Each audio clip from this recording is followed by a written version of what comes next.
हाँ, तो बच्चों हम लोग जो है पाचन हम आपको आहार नाल के बारे में बता रहे थे। उसमें हमने आपको मुख गुहिका बताई। तो दांतों के बारे में हम आपको अभी ये बता रहे थे कि दांत जो होते हैं वो विषमदंती होते हैं। विषमदंती का मतलब उनमें 4 प्रकार के दांत पाए जाते हैं। देखिए, कृंतक, रत्नक, अग्रचवर्णक और चवर्णक। कृंतक एक जबड़े में जो होते हैं वो 2 जोड़ी, 2 जोड़ी का मतलब क्या हुआ, 4। और 4 जो होते हैं वो कृंतक होते हैं। रत्नक क्या होते हैं, रत्नक जो होते हैं 1 जोड़ी, 1 जोड़ी का मतलब 2 दांत जो होते हैं वो रत्नक होते हैं। अग्र चवर्णक जो होते हैं वो 4 होते हैं और चवर्णक जो होते हैं 6। टोटल कितना हो गया, 16। यानी एक जबड़े में जो होते हैं वो 16 दांत पाए जाते हैं। तो टोटल कितने हो गए, 32। तो ना देखिए, कृंतक, कृंतक जो होते हैं ये भोजन को काटने में, कुतरने के लिए काम, इनका कृंतक का काम क्या होता है, हम लोग भोजन को कुतरने के लिए जो है कृंतक दांतों के जो आगे वाले दांत होते हैं इनका इस्तेमाल जो होता है, ये इनको जो है कृंतक कहते हैं। कृंतक के बगल में जो दांत होते हैं रत्नक, जो थोड़े नुकीले नुकीले से होते हैं, जिसको जो चीरने के काम आते हैं। जब हम लोग को कोई चीज फाड़नी, दांत से हम लोग कोई चीज काटते हैं तो कौन से दांतों से, साइड वाले दांतों से काटते हैं ना, कुतरते हैं, जो चीरते हैं, तो ये चीर रत्नक दांत जो होते हैं ये चीरने के काम में आते हैं। और अग्र चवर्णक और चवर्णक जो होते हैं ये भोजन को चबाने का काम करते हैं। ठीक है, तो दांतों के बारे में समझ में आ गया ना। इसके बाद देखिए, ये मुख गुहिका, मुख, ये मुख है, मुख से लेकर के पूरी ये यहाँ गुदा तक जो है फैली हुई आहार नाल होती है। मुख में अभी हमने आपको बताया कि जीभ होती है, जबड़े होते हैं और दांत पाए जाते हैं। इसके अलावा क्या होता है कि मुख, जीभ के अंतिम सिरे में जो होती है 3 जोड़ी जो होती हैं वो लार ग्रंथियां पाई जाती हैं। ठीक है ना।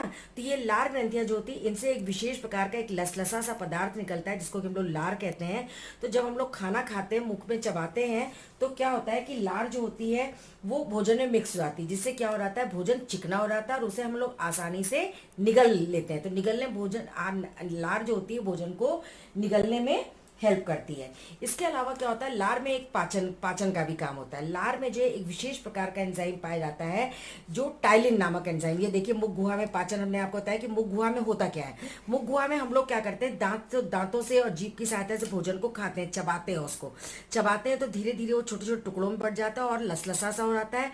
तो वो जो उसके लार में लार मिक्स हो जाती है, तो लार में एक एंजाइम होता है, टाइलिन नामक एंजाइम होता है। टाइलिन एंजाइम जो होता है वो मंड, मंड मीन्स स्टार्च, जो हम लोगों ने रोटी वगैरह जो खाई होती है, कार्बोहाइड्रेट है ये रोटी चावल, उसमें और पानी, उसमें पानी, भोजन में पानी होता है, तो उसमें मिक्स हो जाता है। टाइलिन एंजाइम जो होता है मंड पे जब क्रिया करता है तो उसको माल्टोज नामक शर्करा में परिवर्तित कर देता है। इतना पाचन जो होता है वो हमारे मुख गुहिका में होता है। समझ में आया ना। इसीलिए आप देखिए, सूखी रोटी भी खाइए, आप उसको सूखी रोटी मुंह में डालिए और उसको चबाइए। थोड़ी देर चबाते चबाते क्या होगा, उसका स्वाद आपको कैसा लगेगा, मीठा सा स्वाद आने लगता है। तो क्यों मीठा आने लगता है, क्योंकि जो वो स्टार्च है वो किस में कन्वर्ट हो गई, शुगर में या शक्करा, माल्टोज शक्करा में वो कन्वर्ट हो जाती। कैसे, जो लार है, लार में टाइलिन नामक एंजाइम जो होता है वो मंड पर क्रिया करता है और उसको शर्करा में कन्वर्ट कर देता है। ठीक, समझ में आया। अच्छा, इसके बाद क्या होता है कि देखिए, यहाँ से मुख से भोजन जो होता है एक छोटी ट्यूब में जाता है जिसको क्या बोलते हैं, ग्रसनी बोलते हैं। ये एक छोटी सी ट्यूब होती है, यहीं पर जो होता है श्वास नली भी होती है और यहाँ श्वास नली और इनके बीच में, श्वास नली के ऊपर जो होता है एक पत्ती लाइक जो स्ट्रक्चर लगा होता है जिसे एपिग्लॉटिस बोलते हैं। तो जब हम लोग भोजन करते हैं तो वो पत्ती जैसे स्ट्रक्चर जो होता है वो उसके ऊपर, श्वास नली के ऊपर ढक सी जाती है, इसलिए हो जाता है जिससे कि भोजन के कण जो है वो उसमें ना जाने पाए। ठीक, अब इस, हाँ बेटा, तो ये भोजन जो है मुख गुहिका से क्या होता है कि एक छोटी ट्यूब ग्रसनी से आता है। ग्रसनी जो होती है, यहाँ डायफ्राम होता है, डायफ्राम में से होते हुए वो आमाशय, एक बैग लाइक स्ट्रक्चर, एक थैले ऐसा स्ट्रक्चर होता है जिसे कि आमाशय कहते हैं, उसमें जाकर के ये ग्रसनी खुलती है। आमाशय जो होता है ये आहार नाल का सबसे बड़ा भाग होता है। ये बस एक बैग लाइक स्ट्रक्चर होता है और इसमें क्या होता है कि इसके 3 प्रमुख भाग होते हैं। ऊपर वाले भाग को, जो जहाँ पे ये इसोफेगस के नीचे वाले, ये हार्ट के जस्ट नीचे होता है जो भाग, इसको कहते हैं कार्डियक। बीच वाला, जो आमाशय के बीच वाला भाग होता है इसको बोलते हैं फंडिक और आखिरी वाले भाग को बोलते हैं पाइलोरिक। यानी आमाशय जो होता है इसके 3 प्रमुख भाग होते हैं। ऊपर वाला भाग जो होता है वो कार्डिक होता है, कार्डियक होता है, बीच वाले भाग को फंडिक बोलते हैं और जो सबसे नीचे वाला भाग होता है इसे क्या बोलते हैं, पाइलोरिक बोलते हैं। और ये जो होता है पेशीय स्ट्रक्चर होता है। पेशी का मतलब होता है ये पेशियों से, पेशियों का बना हुआ होता है और इस पेशी में क्या होता है कि भोजन ये पेशियों में क्रमानुकुंचन तरंगे होती। क्रमानुकुंचन तरंगों का मतलब क्या होता है कि एक बार वो पेशियां सिकुड़ती हैं और दूसरी बार क्या होती है, फैलती हैं। तो उससे क्या होता है, जो भोजन हमारा मुख गुहिका से सीधे आमाशय में आता है, तो यहाँ पर क्या होता है कि भोजन में इसमें जो इसकी पेशियों में क्रमानुकुंचन तरंगे होती हैं, उससे वो भोजन पिसता है और महीन टुकड़ों में परिवर्तित हो जाता है। इसके अलावा क्या होता है बेटा कि आमाशय की जो दीवारें होती हैं, इनमें श्लेष्म पायरस जठर ग्रंथियां, जो जठर ग्रंथियां पाई जाती हैं। और ये जठर ग्रंथियां जो होती हैं कि जब भोजन यहाँ पहुँचता है तो ये जठर ग्रंथियां सक्रिय हो जाती हैं और इनसे क्या होता है, HCl निकलता है, हाइड्रोक्लोरिक अम्ल का श्रावण। इसमें से जो जठर ग्रंथियां होती हैं ये हाइड्रोक्लोरिक अम्ल का श्रावण करती हैं। और ये हाइड्रोक्लोरिक अम्ल क्या करता है कि ये प्रोटीन पाचक एंजाइम पेप्सिन को एक्टिवेट कर देती है। यानी जो भोजन में हमने प्रोटीन खाया है, प्रोटीन का मतलब क्या होता है, दाल है, मूंगफली है, चना है, ये सारी चीज़ें जो होती हैं प्रोटीन वाली, जो प्रोटीन हमने खाया उसको पचाने के लिए क्या होता है कि HCl जो है वो पेप्सिन नामक एंजाइम को क्या करता है, एक्टिवेट कर देता है। और इससे क्या होता है, एक अम्लीय माध्यम, हाइड्रोक्लोरिक क्या है, अम्ल है एक प्रकार का। अभी आप लोग जो केमिस्ट्री में एक चैप्टर पढ़ेंगे अम्ल और क्षार, उसमें आप लोगों को अच्छी तरीके से ये अम्ल और क्षार के बारे में समझ में आ जाएगा। तो हाइड्रोक्लोरिक एसिड क्या है, ये एक अम्ल, ये मीडियम को, यहाँ पे जो भोजन का पूरा ये मीडियम बन जाता है। ये कैसा मीडियम हो जाता है, माध्यम हो जाता है, अम्लीय माध्यम जो है वो तैयार करता है। इससे क्या होता है कि भोजन को सड़ने से रोकता है। कि आमाशय में हमारे यहाँ जो हम भोजन करने के बाद आमाशय में काफ़ी देर तक भोजन जो है वो उसमें पड़ा रहता है, तो भोजन सड़ने ना, HCl की उपस्थिति के कारण भोजन जो है वो सड़ने नहीं पाता है। इसके अलावा क्या होता है, भोजन के साथ जो जीवाणु आ गए, जो बैक्टीरिया वगैरह आ गए हैं, उन बैक्टीरिया को भी ये किल करने का काम करता है। जो HCl है वो उनको मारने का काम करता है। ठीक, सबको समझ में आ गया। अब हाँ, आप लोगों को ये बताएंगे कि आमाशय में जो भोजन आया उसके साथ क्या क्या हुआ। पहला तो हमने आपको बताया कि इसमें आमाशय की दीवारों की जो पेशियां हैं उनमें क्रमानुकुंचन तरंगे होने के कारण क्या हुआ, भोजन छोटे छोटे टुकड़ों में बट गया और उसमें HCl भी मिल गया। तो ये पूरा एकदम जो है लुगदी, एकदम लुगदी जैसा बन जाता है। लुगदी का मतलब लेई, जैसे लेई सबने देखी है ना, लेई क्या होती है, तो बिल्कुल लेई जैसा बन जाता है, गीला गीला सा, जिसको कि काइम बोलते हैं। और ये इसमें क्या होता है कि इसमें इसके अलावा जो है जो जठर ग्रंथियां, उनसे विभिन्न प्रकार के एंजाइम निकलते हैं। देखिए कौन कौन से एंजाइम निकलते हैं। इसमें सबसे पहले तो हमने आपको बताया HCl निकलता है। HCl जो है वो क्या करता है, माध्यम को क्या करता है, आमाशय के माध्यम को क्या कर देता है, अम्लीय बना देता है। और अम्लीय माध्यम में पेप्सिन एंजाइम जो है वो एक्टिवेट हो जाता है। इसके अलावा HCl का काम क्या होता है, भोजन को सड़ने से रोकता है, क्योंकि आमाशय में काफ़ी टाइम तक भोजन पड़ा रहता है तो उसको सड़ने से रोकता है। इसके अलावा जो बैक्टीरिया वगैरह हमारे भोजन में आ गए हैं उसको जो है ये किल करने का काम करता है। इसके अलावा जो है इसमें क्या होता है कि आमाशय की दीवारों से पेप्सिन नामक एंजाइम, जो रेड कलर से लिखे हुए हैं, ये एंजाइम्स के नेम हैं। समझ रहे, एंजाइम क्या होते हैं, एक विशेष प्रकार के रासायनिक पदार्थ होते हैं, उत्प्रेरक होते हैं, जो किसी भी क्रिया को करने के लिए ग्रंथियों को एक्टिवेट करते हैं। समझ में आया कि नहीं, ये क्रियाओं को एक्टिवेट करते हैं। तो प्रोटीन जो होता है, इसके पेप्सिन एंजाइम, हाँ बेटा, तो ये पेप्सिन एंजाइम जो होता है, जो भोजन में आई हुई प्रोटीन होती है उसके ऊपर क्रिया करता है और उसको, प्रोटीन को जो है छोटे छोटे टुकड़ों में डिवाइड कर देता है, जिनको कि क्या नाम दिया गया है, प्रोटियोज और पेप्टोन्स में उनको कन्वर्ट कर देता है। इसके अलावा जो है इसमें दूसरा एंजाइम निकलता है जठर ग्रंथियों से, आमाशय की जठर ग्रंथियों से, लाइपेज, जठर लाइपेज नामक एंजाइम निकलता है, जो कि वसा मीन्स क्या होता है, जो चिकनी चीज़ें हम लोग खाई, घी, तेल, मक्खन, ये जो चिकनी चीज़ें होती हैं। इसके अलावा दूध में भी फैट होती है कि नहीं होती है, तो उस वसा के ऊपर जो है ये लाइपेज एंजाइम क्रिया करता है और उसको वसीय अम्ल और ग्लिसरॉल में कन्वर्ट कर देता है। ठीक, अच्छा, इन तीन चीज़ों के अलावा भी आमाशय में जो एक विशेष प्रकार का एंजाइम होता है, रेनिन एंजाइम। रेनिन एंजाइम का काम क्या है कि ये आप लोगों की किताब में आपको नहीं मिलेगा, लेकिन हम आपको ये बता रहे हैं कि रेनिन एंजाइम जो है क्या करता है कि दूध में जो केसीन नामक प्रोटीन होती है, दूध में जो प्रोटीन होती है उसका नाम है केसीन। केसीन नामक प्रोटीन को अघुलनशील कैल्शियम पैराकैसिनेट में कन्वर्ट कर देता है।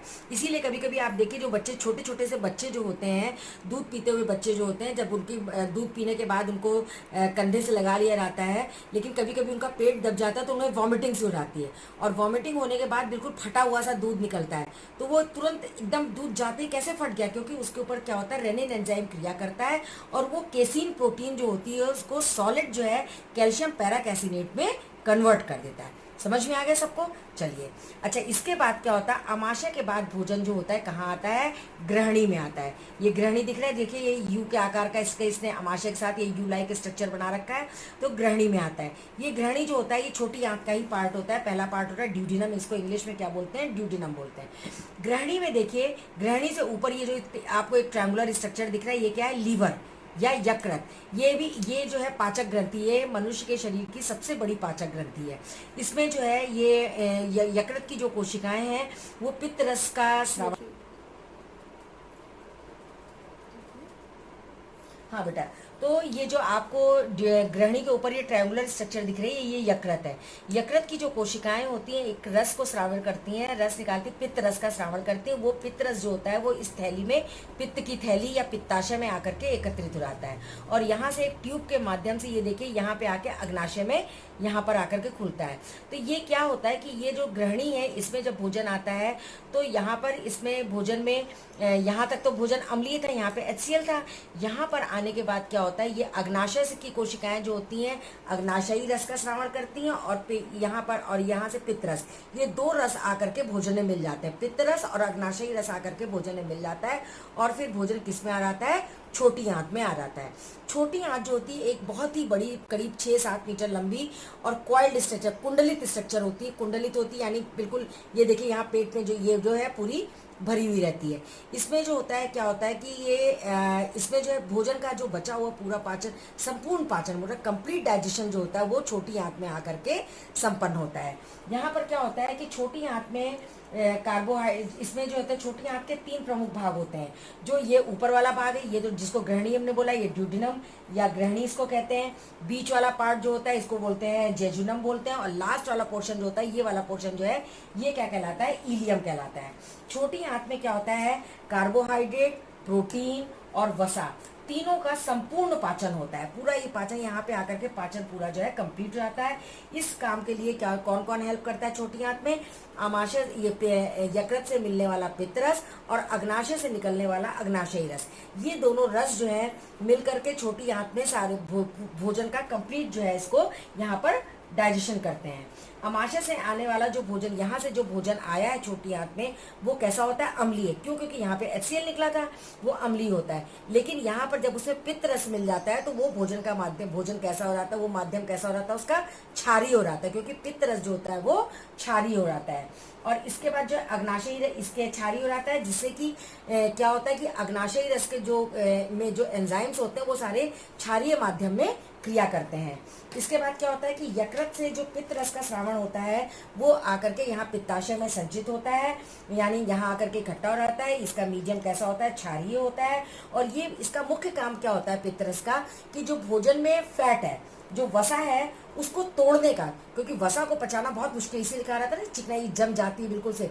इसको छोटे छोटे टुकड़ों में तोड़ना, और तोड़कर इसका इमल्सिफिकेशन क्या होता है, जैसे आप लोग कटोरी में थोड़ा सा पानी लीजिए, उसमें तेल की 2-3 बूंद डाल दीजिए, फिर उंगली से उसको लगातार फेंटते रहिए, तो वो सफेद सफेद सा हो जाता है कि नहीं, उसको क्या करते हैं, इमल्सिफिकेशन कहते हैं।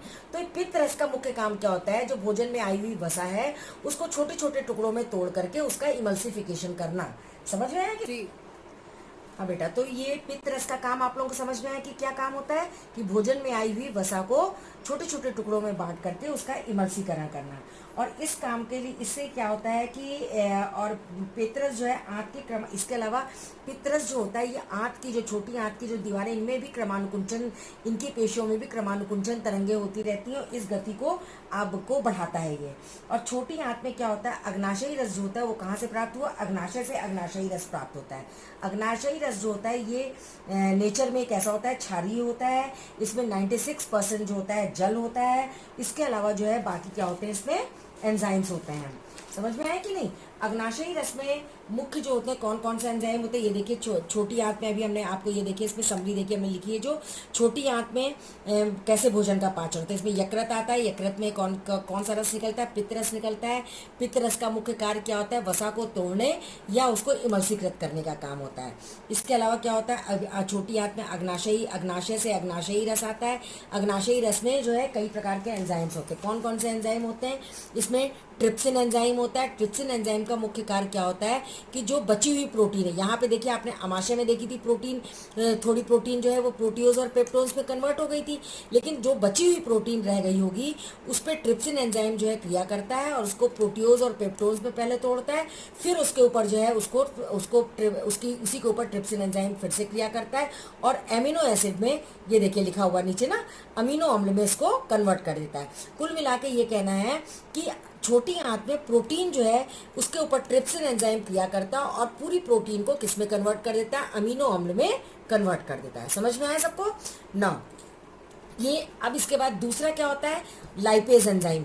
लाइपेज एंजाइम का मुख्य काम क्या होता है, जो इमल्सीकृत वसा, इमल्सीकृत वसा कहाँ से मिली आपको, जो आपको ये पित्तरस ने वसा को इमल्सीकृत कर दिया था, वो इमल्सीकृत वसा के ऊपर जो है ये लाइपेज एंजाइम क्रिया करता है और उसको किस में कन्वर्ट कर देता है, वसीय अम्ल में और ग्लिसरॉल में कन्वर्ट कर देता है। ठीक, अच्छा, तीसरा एंजाइम इसके ऊपर क्या होता है, एमाइलेज एंजाइम होता है। एमाइलेज एंजाइम जो होता है वो मंड मीन्स स्टार्च, स्टार्च के ऊपर जो है वो क्रिया करता है। यहाँ पे देखिए आपने देखा था मुख गुहा में स्टार्च का पाचन हुआ था कि टाइलिन एंजाइम ने क्रिया करी थी और उसको शुगर में, माल्टोज शुगर में कन्वर्ट कर दिया था।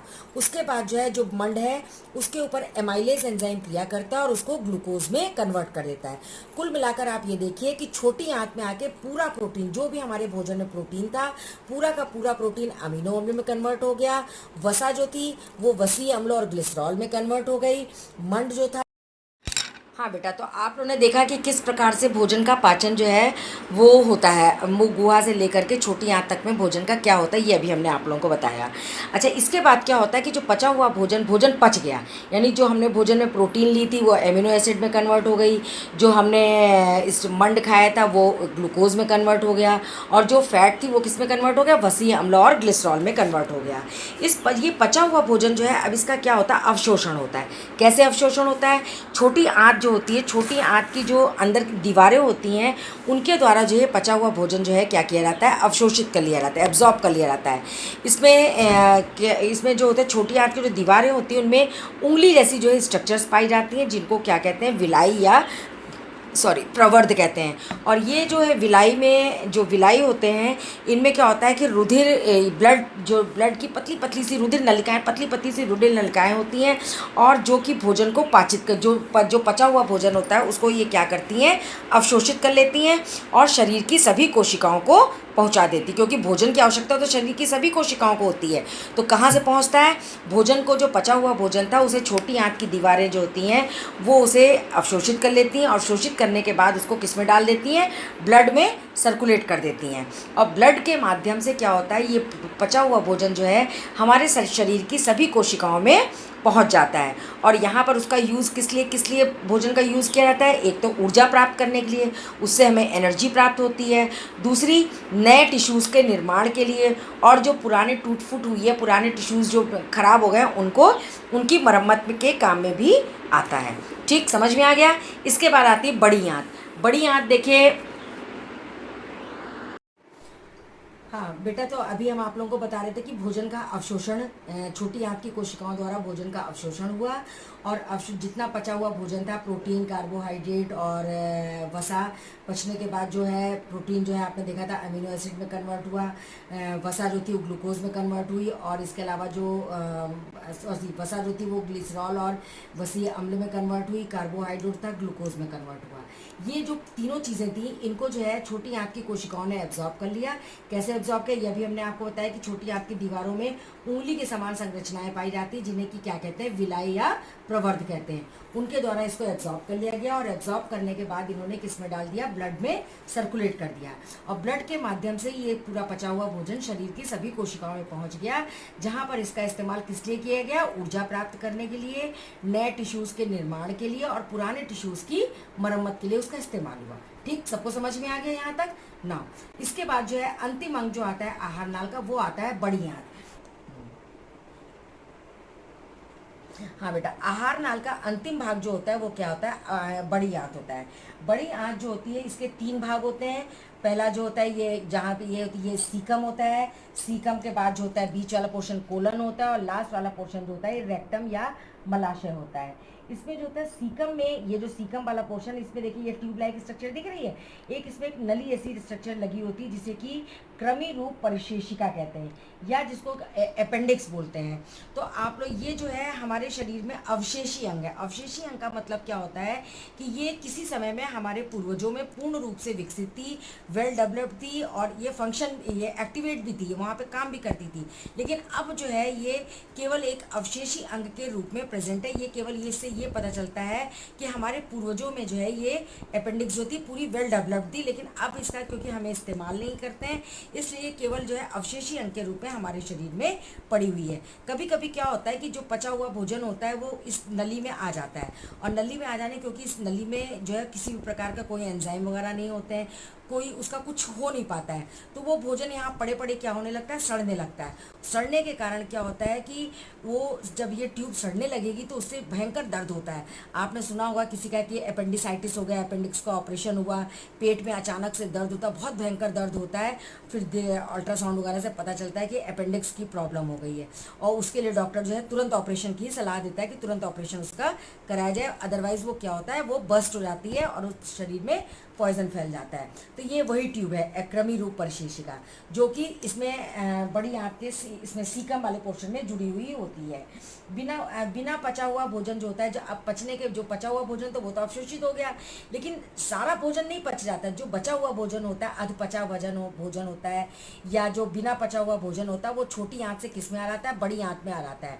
और बड़ी आंत में क्या रहता है, उस भोजन में से उपयोगी पदार्थ जैसे पानी है या कुछ और अधिक कोई और चीज़ें हैं जो उपयोगी पदार्थ होते हैं, उनको जो होता है एब्जॉर्ब कर लिया जाता है, और बाकी शेष मटेरियल को, जो बाकी जो बचा हुआ मटेरियल होता है, उसे मलाशय में, वो जो है अंतिम पोर्शन मलाशय होता है, इसमें आ जाता है, और यहाँ से उसको शरीर द्वारा बाहर समय समय पर शरीर द्वारा बाहर निकाल दिया जाता है। तो ये थी तो बेटा पूरी आहार नाल के स्ट्रक्चर। मेरे ख्याल से सबको समझ में आ गई होगी। आप लोग जो है ये ब्लैक बोर्ड समरी पूरी अच्छे से जो है अपनी कॉपी में नोट कर लीजिएगा, चित्र बना लीजिएगा उसका देख करके। आप लोग जिनके पास किताबें हैं वो लोग किताबों से देख करके चित्र बनाइएगा, नहीं तो मेरे ख्याल से आप लोग ब्लैक बोर्ड से भी बनाएंगे तो ठीक से बनाएंगे तो बना सकते हैं, नहीं तो आपने PDF से बुक जो है अपनी डाउनलोड करी होगी, उससे जो है ये चित्र बना लीजिएगा। ठीक है, सबको समझ में आ गया। तो अभी हम आपको अभी क्वेश्चंस वगैरह सेंड कर रहे हैं कि आपको अब क्या काम करना है, तो सब कर लीजिए। घर जा इसको घर पर अच्छी तरीके से फिर से एक बार पढ़िए, 2-3 बार इसकी अच्छे से रीडिंग करिए। अभी हम आपको नोट्स भी इस चैप्टर के, मतलब मनुष्य के पाचन से रिलेटेड जो है नोट्स जो है हमने तैयार करे हैं, उसकी फ़ोटो हम आप लोगों को सेंड कर रहे हैं। उसको आपको क्या करना है कि आपको अपने कॉपी में अपनी जो रजिस्टर आपने बनाया है उसमें आपको उसको नोट करना है। समझ में आया कि नहीं? पूरा उसको उतारेंगे आप लोग, और फिर उसको अच्छी तरीके से उसको पढ़ेंगे, क्योंकि एग्जाम में या तो चित्र बनाने के लिए आता है या कोई क्वेश्चन होता है, पूछा जरूर जाए, बहुत ही इंपॉर्टेंट टॉपिक है ये। ठीक, सबको समझ में आ गया? चलिए, अच्छा बेटा।